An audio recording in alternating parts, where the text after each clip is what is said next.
Om Shanti. Today Baba is reminding us that the world calls out to God and they say we are all in darkness. आज अंधेरे में है हम इंसान, ज्ञान का सूरज चमका दे भगवान. So the world calls out that God come and shine the light of knowledge on us. Now Baba says, I am your father. This is the first knowledge that you should bear in your mind. And you see this when it is about the physical father and children, it is so natural that the child listens to the father and the father is the well-wisher and to the best of his knowledge and capacity, because of course every physical father is limited in knowledge and ability, but to the best of their knowledge and ability they guide the child about physical sustenance and then give them the property. Yes, it is understood that the father will guide, the father will share their experience with the children, and the children will benefit from that, and also the father will give the property. Now Baba says, I'm reminding you that I am the father of you souls, and you souls are my children, and I, the father, am guiding you about how to deal with everything that's outside you, how to engage with your body, your mind, everything. And if you just follow my directions, then you will move from a sorrowful world to a happy world. And I will give you the inheritance of heaven. And just by becoming an obedient child, Baba says, just have faith that I am your father, and whatever I am telling you, if you obey that, then you will be in benefit. But that faith that this is my father has to be there. And you see, in the world, if a physical father is not okay, then the child might even suffer because of the father. But this doesn't apply to Baba, because Baba is the Supreme Father. So Baba says, if you have faith and follow my directions, then you will always be in benefit. And we have seen so many children who surrendered to Baba. Now, when we talk about surrender, then in the world, if you see, we surrender only to three authorities: Father, Teacher, and Satguru. Yes, if there is a practice of surrender, it is only in the case of these three authorities. Children surrender to Father, and when they go to school, they surrender to teachers. So whatever the teacher says is truth for them. They don't get it verified. And then even when you're grown up, you surrender to a guru. That's how it's taught to us. That when the guru says something, you abide by his words. But in the world, we have understood that because of the time cycle, physical parents, teachers, and gurus are not accurate and perfect. And that's why there is a lot of deception when you go by this practice of surrender in the physical world. And when we come to Baba, Baba reminds us, or Baba awakens us to the fact that Baba is the father, teacher, and Satguru of the soul. And Baba says, just invoke that quality of surrender that is already inside of you. So, culturally, we are trained to surrender. And Baba says, recognize me that I am your father, teacher, and Satguru for you, the soul, and surrender to me. And Baba says, when you surrender to me, then it doesn't mean that, you give away everything to me. Baba says, you, the soul, surrender yourself to me. And you surrender your body, your wealth, your relationships, everything to me.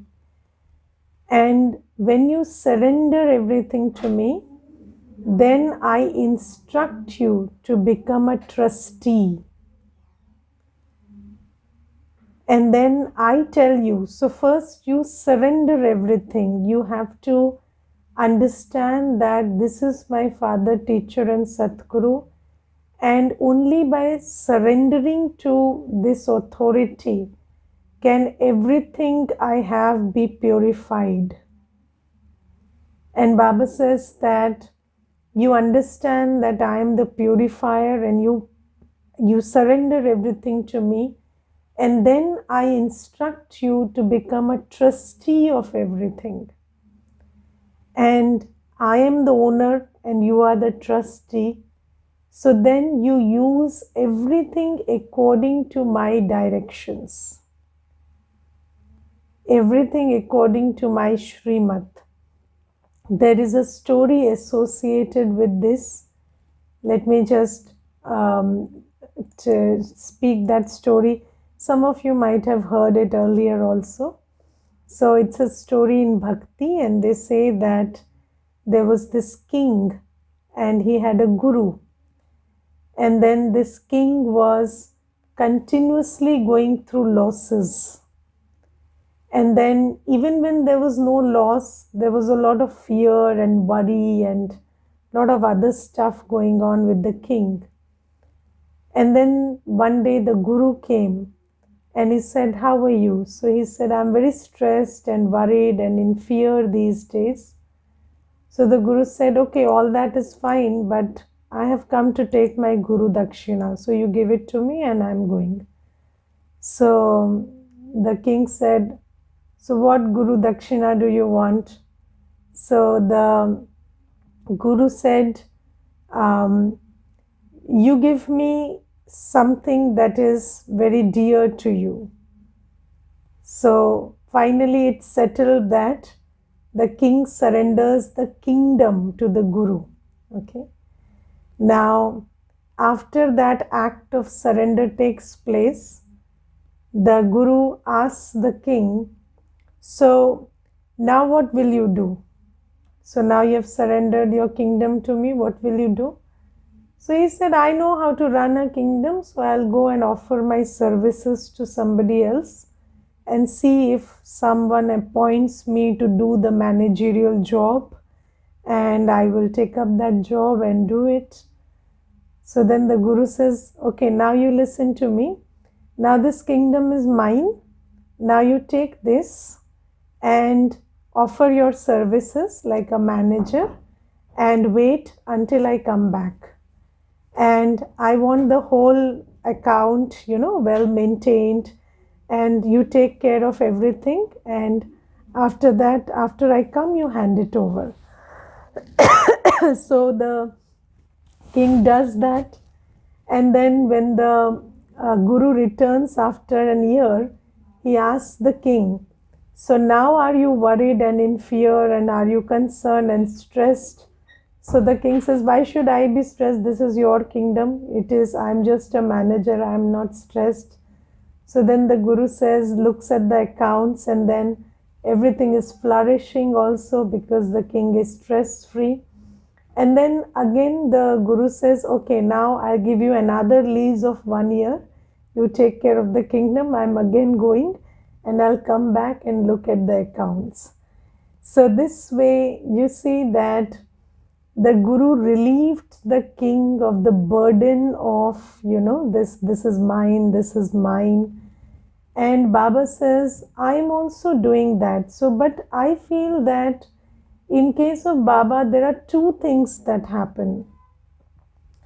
So, one thing is the burden of this sense of that everything is mine. So, when you consider something as mine, then it has the capacity to stress you out, worry you, put you in fear. All that is there. But the second thing is also about karma. So Baba has told us the effect of karma. So there are two categories of karma in Kali Yuga. So there is no neutral karma, but after we come to Baba, we have a choice between Vikarm and Sukarm. And Baba has given us the difference and, made it very clear about what is a good action and what is a negative action. And Baba says, all actions are performed through the body, mind and wealth. So there are actions performed through the body, there are actions performed through the mind, and there are acts of wealth also. So acts of body, acts of mind and acts of wealth. And Baba says these actions can have productive results, so they can make you a punyatma. And these actions, when they are performed under the dictates of Ravan or vices, they can also make you a papatma.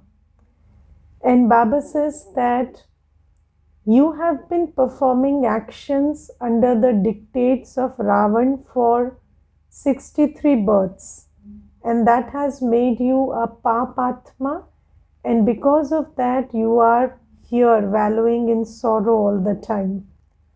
Yes, everybody, you look at anybody in the world, there is nobody who is not performing action. So we are all performing some or the other action because this is the field of action. This is Karam Kshetra. But what we are doing is the reason for our sorrow. Yes, so we cannot stop performing acts of body, mind and wealth in this world. Wealth could be little, wealth could be a lot, but still there is wealth with everybody. There is a body, there is a mind. And we are continuously performing actions with that. And Baba says, now if you surrender to me and you perform actions according to my directions, then I save you from pap karma. I give you the power and the knowledge to do punya karma. And because of that, you can shift to a new world. Yes, but for that you have to, remove that sense of this belongs to me. Now the interesting thing in Kali Yuga is you abuse whatever is yours. Yes, when you say this is mine, you start abusing it. Yes, you don't abuse others as much as you abuse your own. That's the fact of Kali Yuga. So I remember that I have also, shared this in many classes. When I was young, I saw my friend's father abusing his wife, and when my friend stopped him, he said, "This is my wife. I have a right to, say bitter words to her, and I have a right to be nasty to her." And then we understood that it's not a good idea to belong to somebody here, because once they say you're mine, then the next thing they do is they start abusing you. So this is the norm in Kali Yuga. Whenever you say this is mine, you start abusing it.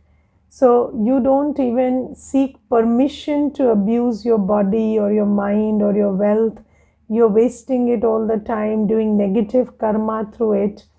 So Baba says, now just surrender everything to me and become a trustee and understand that all of it belongs to me, and you will be punished if you use it against my direction. So Baba says, remember that this is not your body, this is not your mind, this is not your wealth. Baba says, even a single penny is not yours, it is Baba's. And with that attitude, understand that I'm not asking you to, give it up all. But what you have to do is ensure that every single penny is used for making the world a better place. So Baba says, just ensure this, that not a single penny of yours goes to waste or doesn't create, negative karma. And only I teach you how to invest your body, mind and wealth so that it creates a better world, and just use it according to my directions. You live with your family, you keep everything with you, but just use it according to my directions.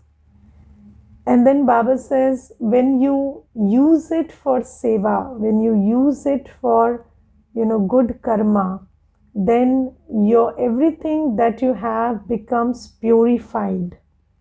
So when you use it for good karma, everything that you have will become purified. And Baba says that the most important thing that Baba says is, first surrender yourself. So you belong to me. And then everything that you have belongs to me. And then with that attitude, understand that you need permission from Baba to use your mind, your buddhi, your sanskars, your body, mind and wealth. And when you do everything according to my advice, then Baba says, Shiv Baba ka bhandara ban jayega, which means then it will become my household. So it will not be your household. If you just, follow my directions, then the bhandara, the kitchen from which you eat food, will become my bhandara. And the food that you eat will become Brahma Bhojan. And the saying that goes about Shiv Baba's bhandara is, Shiv Baba ka bhandara bharpur kal kantak sab dur, which means the bhandara that belongs to Shiv Baba, the whole household, the kitchen that belongs to Shiv Baba will never ever face any scarcity, and no amount of obstacles or problems will be encountered from those who eat from that bhandara. So Baba says that how do you convert the ordinary bhandara at home into Shiv Baba's bhandara? By leading a life of surrender. And sometimes children think that they do not surrender themselves, but just like in bhakti, they start offering bhog at home. But that's not the way to offer bhog. Baba today says that, see, bhog to Baba can be offered only by the pure. Unless you have surrendered your body to Baba and your body is pure, unless you have surrendered your mind to Baba and your mind is pure, unless not a penny from the money you earn is spend in doing something which is against Srimad, the wealth you have is not pure. So Baba says only when everything that you say is mine is pure and you're using it on Srimad, are you pure enough to cook Brahma Bhojan? And Baba says only that can be accepted by me. And then there is no difference between, one household and a center and Madhuban. It's the same vibration because it is the life of surrender that makes it Shiv Baba's Bhandara. So Baba says this is the method to purify everything you have, and this is the way you lead a life of surrender, and because of this you will be able to overcome all obstacles and you will never have the fear that some scarcity will be faced by you. So this is what Baba is telling us today. And then Baba says that if you're confused about something, you can ask. If you don't know whether this expenditure counts as pap karma or punya karma, you can ask. Baba says it's not like if you don't understand, you keep on doing pap karma and say, I didn't know. You are allowed to ask, you are allowed to verify. And then Baba also gives us some Shrimad today. So Baba says, I give you some circumstances and directions in those circumstances. So today Baba talks about, this practice of touching the feet. Yes, now Baba says that when a girl gets married, then she's told that your husband is your guru, and then that guru orders two things. First, touch everybody's feet, and the second thing is you get cut under the sword of lust. So Baba says that this is not a guru's words, and Baba says you don't have to touch anybody's feet to show respect. Respect can be shown just by saying namaste. So even if somebody doesn't understand that, you can have the exchange of drishti. In the Brahmin family, when you meet, even seniors, you have this drishti exchange. So they give you drishti and you take Baba's drishti through their eyes. But Baba says, okay, even if you're dealing with the world and they don't know the exchange of drishti, it is okay. You can say namaste and that is enough. So you can just show your reverence by using this word namaste, but there is no need to touch anybody's feet. So this is Baba's direction and this is Shrimad, and I must have read it in the Murli many times, but this is the first time I noticed it. So this is Shrimad that Baba gives, that nobody needs to touch anybody's feet. And if you look at it, in the world also, when girls are considered to be the face of deities, so they say that Kanya Devi Saman hai. So until she gets married, she is a Devi. So in the world also they say that Kanyas are like Devis. And then they don't allow them to touch feet. So whenever in the world also there is a notion that when you know who you are, you don't touch your feet. So only when you become impure, you start touching the feet. So Baba says, now you realize you are a pure soul, so there is no need to touch anybody's feet. Then there is another Shrimad that Baba gives, which is that if your daughter is, unwilling to embrace the path of knowledge, then you can get her married off. But then if the son is not willing to embrace the path of knowledge, then he is not entitled to your inheritance. And you are not allowed to, spend money in marrying him off or giving them your property so that they can lead an impure life with that.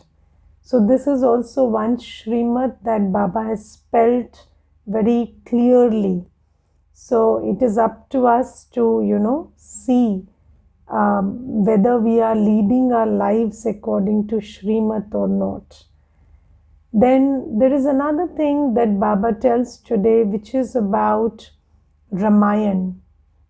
And Baba says that in Ramayana you hear that God takes the army of monkeys and builds, creates a world of peace. So for Ram Rajya, he creates an army of monkeys and then builds a bridge and then wins over Ravan and creates a Ram Rajya.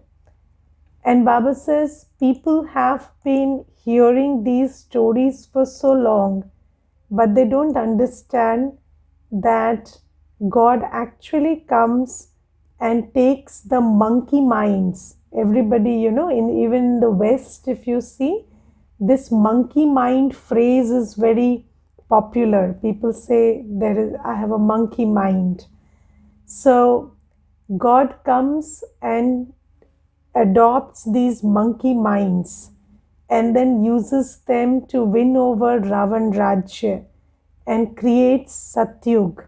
Baba says, you have heard this story so many times, but you didn't recognize the characters involved. And Baba says, now I give you the recognition. And Baba says, because you didn't recognize the characters, you kept reading the story and continued being a monkey. But now I have come and I give you recognition of how the monkeys, yes, the monkey minds that you were, now you are Baba's helpers who are helping him create Ram Rajya on earth. So Baba says this is what happens when you keep reading but don't understand. So even while reading these stories, you still became Tamo Pradhan because you didn't understand the meaning of it. And then Baba today gives us another very important direction, which is about food. Now, Baba has told us that in this Sangam Yug, we have to purify everything. And a very important Shrimad that we all Brahmins know is to purify our food.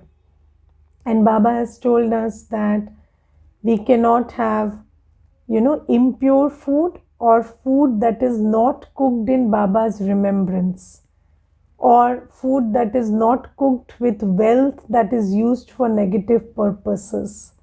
So all that involves three aspects of pure food.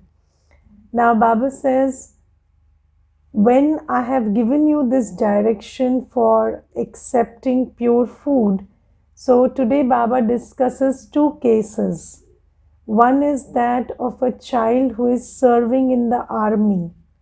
And Baba says, that child comes and asks me that, Baba, I do not have any option other from, eating the food prepared for me by the government, because there is no facility or I'm serving in a difficult condition. So Baba says, then when you have stated your problem and I have allowed you to accept the food, then I am responsible for it. Yes? If I understand that your situation is such and I have allowed you for that, then I am responsible for it. Yes? And let me tell you something. So there sometimes, even in the center, somebody comes and tells us something, and then they say, I want to go for this holiday or for this or that, and Didi, will you permit us? So what we say is, no, we don't permit you. So we don't permit you to. So going on a holiday is not the problem, but if you are not, planning to adhere to Baba's directions, then we are not the ones permitting you. Because when Baba gives permission, he is responsible for it. Yes, so it's a very good practice to seek permission for everything. If you're not granted the permission, don't um, don't go for it. And if you are granted the permission, then Baba is responsible for it. So Baba says that in the case of the army person, Baba is citing a case, and in that case, Baba permitted him, so Baba is responsible. Then there is another case where Baba says, somebody said, I had to go for a party, and then I had to accept, the only, so vegetarian food was offered, so I accepted. So Baba says, no. Even if it is vegetarian food, it is food that is not prepared in Baba's remembrance. So you don't have the permission to accept it. And there are many ways through which you can deny that. So you could just politely say that I would accept tea, or you could say, there are so many excuses that you can give these days. Most people are unfit and unwell to consume everything. So you can give so many excuses, but Baba says you are not allowed to consume that food. Even if it is non-vegetarian, it is food cooked by people who engage in lust. So you're not allowed to have that. So that is there. And then Baba gives one very important direction today, which is that you must serve your friends and relatives with food that is cooked in Baba's remembrance. And when they eat that, their heart will be purified. And I will tell you I'll share one incident that one Mata shared with me. It was very nice. So she said that usually when my my sister-in-law and her husband, they come to visit us, we buy snacks from outside. So that was the practice. We used to buy snacks from outside, and they are very fond of snacks. They don't like meals. They like to have a lot of snacks. And snacks are difficult to prepare compared to meals, because they are less in quantity and they require a lot of time and expertise to prepare. So then she said, when I came into Gyan and they were visiting for the first time, it took me 8 hours to prepare snacks in Baba's remembrance for them. And obviously, because I was the one, single-handedly doing everything. So even after they had arrived, I was busy a lot in the kitchen. And then they started complaining about it. And they were very complaining about it. And they said that this is not done, you're not giving us time, and who asked you to prepare so much? We could get it from the market. And what is this new tamasha you've got into? And this and that. And there was a lot of hue and cry over it. But then she said, after they ate it, they were so peaceful. And my sister-in-law came to the Bhandara and she told me, so Bhabhi, how did you prepare all this? So if you could give me some recipes, I would also try. And I really feel the difference between that which is home cooked and that which is bought from outside. And then she said, this is not just home cooked. this is cooked in Baba's remembrance. And if you do the same, then the food would not only taste better, it would work like elixir for your body also. So she said that, and she was sharing this Anubhav with me, and she said, Didi, really, when friends and family also accept food cooked in Baba's remembrance, then the environment, their hearts, and also the conversation that follows changes. So even after, they had the food, then the conversation that they were engaging in was very different. And it was interesting that they did not speak anything negative about Gyan after that. So food is so powerful, and Baba says you must not only, so as Brahmins, we obviously cook and eat with our own hands and in remembrance of Baba, but Baba says also serve food cooked in Baba's remembrance to friends and family. And then Baba today says that in Hindi you say Ram Naam Satya hai, and Baba says that Ram Naam Satya hai, and Baba gives a very interesting meaning to it today. So I would read that to you. Baba says, the hands of those who earn a true income will always remain full, but all others will return empty handed. So Baba says, Ram Nam, only those who do everything in the remembrance of God will go full handed. So there everything will be Avinashi, Satya. It will not get destroyed. It will go with them as Punya Karma. But everybody else will leave empty handed. So Baba says that if you want to, we have grown up hearing that story by, about Alexander. And it is said that when Alexander was a big emperor, and when he died, he instructed people to keep his hands outside the coffin so that people could see that everybody goes empty handed. But Baba says, no, you can even go with your hands full. If you do everything in Baba's remembrance, if you do everything according to Baba's Srimat, if you use your body, mind and wealth, every step of it on Baba's Srimat, then everything you have earned will be Satya, will be true, will be eternal, and it will go with you. It will not be the perishable income that will, leave you once you are going. So Baba says, if you do everything in Ram Nam, then your income will be Satya. So this is a very interesting way Baba teaches us how to go full-handed.